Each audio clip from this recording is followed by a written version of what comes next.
In today's video, I'm going to show you guys how to put a Monstera on a trellis, which I think is way better than a moss pole. I'm going to share my repotting process, my soil recipe, and just some general tips along the way. I hope you guys enjoy the video.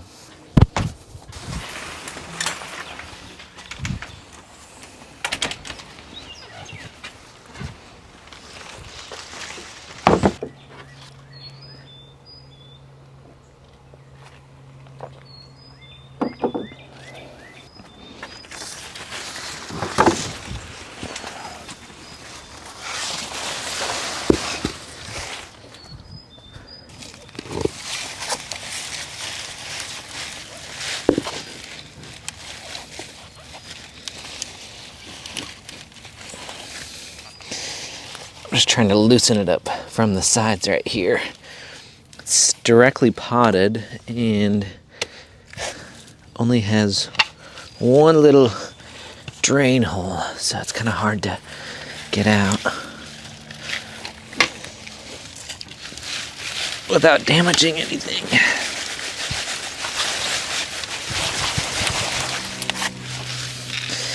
There we go, that helped. There we go. Really nice root ball, which is good.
Just trimming off some of these bottom roots. The customer wants to keep it in the same size pot,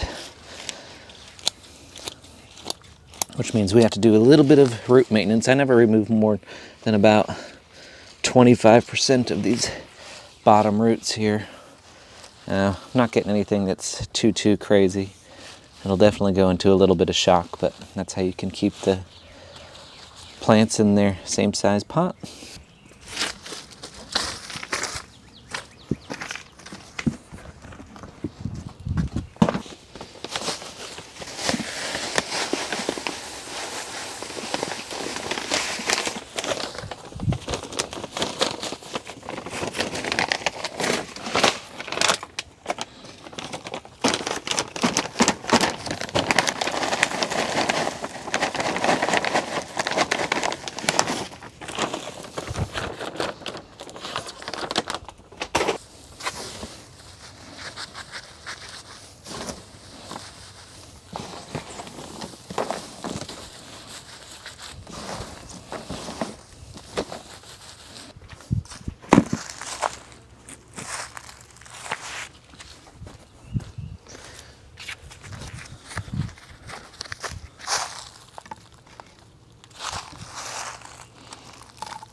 Good idea every once in a while to kind of step back and make sure that it's taking shape the way that you want, making sure no leaves like that are kind of crossed over each other. The goal is to have them all sort of front facing so that they can gather the light. So if they're all crossed up like this and being shaded out by the ones below them or above them, however it is, then they're not going to catch the light. So we kind of need to fluff it up every once in a while, get them seeing some light. One tip I always give to people who are repotting and putting up their monsteras like this is to make sure that you are not tying up these stems right here. You want to tie the main stem, like the main vine. You don't want to attach the petiole. This is called the petiole. The petioles rotate throughout the day to catch the sun. So like right now the sun is over here to my right, so you can see all the leaves hitting it that way. But the leaves will actually follow the light source. So, but if you tie them up, then they can't move.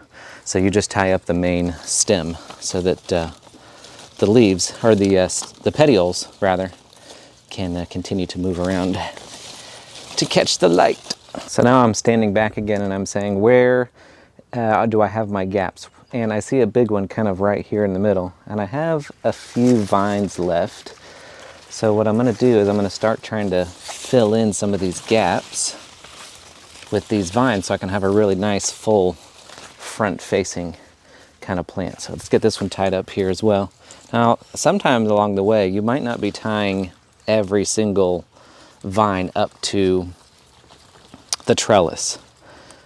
Sometimes what I'll do is I'll get like what I'm doing right here, is I'm actually anchoring this on another vine that I've anchored to the trellis, so I can get a good position. Otherwise you have to get a huge long string and kind of pull it through the entire thing, and it kind of looks weird.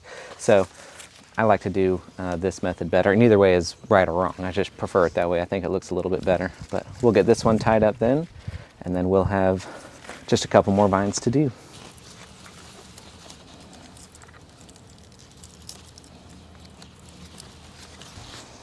All right, that's looking nice. Sometimes your trellis will start to move one way or the other from the weight of the plant. I have some tricks for that I'll show you guys, but right now what I'm doing is kind of straightening it up and just patting in the soil behind it. Just getting a little preliminary look at it, but I think I really like the shape that has taken. Everything is nice and displayed out here so the light can catch as many leaves as possible. You want the light to be able to go right through the canopy so that it can penetrate all these leaves down in here. Still fluffing things up, bringing them out. Anytime you do a project like this, it's going to take the plant a little bit to reorient itself. You'll notice in the coming weeks that the leaves are going to rotate quite a bit. But now I still have a little bit of soil to fill in at the bottom. I've got some pruning to do down here, and then we'll be all set with this big mama. All right, I'm just gonna follow these leaves down as far as I can where they come out of this vine. Make sure I'm cutting the right ones. Looks like this one's starting to yellow too. There we go. And sometimes you just break things too in these types of big repots and projects, so it's okay to sacrifice a leaf or two, a stem or two. It's all part of it. Not a big deal. This one's starting to yellow up too. We might as well remove it. Now we have some roots going on down here in the front. They were kind of blocked when I was repotting this front section up here. So we're going to tuck those in now. And if you see any aerial roots like this that are coming off your pot, a lot of times they're a lot longer than that. You can remove them if you want. I like to tuck them back in towards the soil. They just become regular roots. After a little bit, they'll start taking up water and nutrients and all that. So this is great. All right, we're just going to do the rest of the backfilling right here, get all the soil in there, and then we'll get it watered in.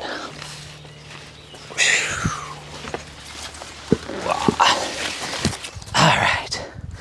And this is why I love a trellis, you guys. You can kind of see it on full display. so many of the leaves are now getting hit with that light. If we were to just put it on one central moss pole, all of these vines would have to be squished together and a lot of these leaves would be shaded out. So now I'm going to water the plant in, and that's really when we're going to get the trellis upright and level, even exactly how we want it to get. Right now with the dry soil like that, it's gonna move all over. But once we water it in and the soil dries with the trellis in place, it's gonna kind of stick right there, and that's where it's gonna live.